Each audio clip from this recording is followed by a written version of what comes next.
এবার আর গুঞ্জন নয়, আইপিএল এ দল পেতে যাচ্ছেন মুস্তাফিজুর রহমান।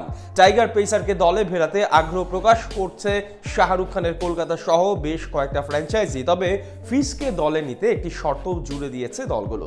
ফিসকে দলে নিতে কি শর্ত জুড়ে দিয়েছে ফ্র্যাঞ্চাইজিগুলো, তাই জানবো প্রতিবেদনে। আইপিএল এর সাথে মুস্তাফিজের বন্ধুত্বটা বেশ পুরনো।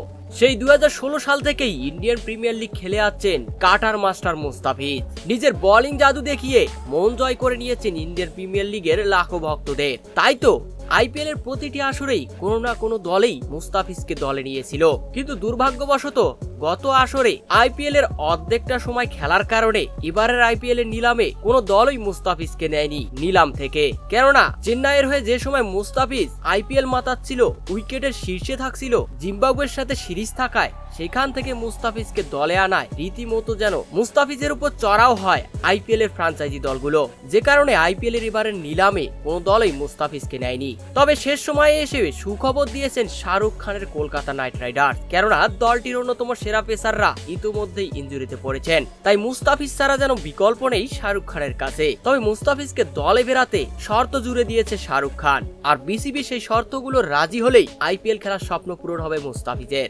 শর্তটি হলো মুস্তাফিজ আইপিএল খেলবে, তবে পুরো সিজনেই খেলতে হবে। দেশের খেলা থাক বা কোনো খেলা থাক, আইপিএল শেষ না করে মুস্তাফিজকে দেশে আনতে পারবে না বিসিবি।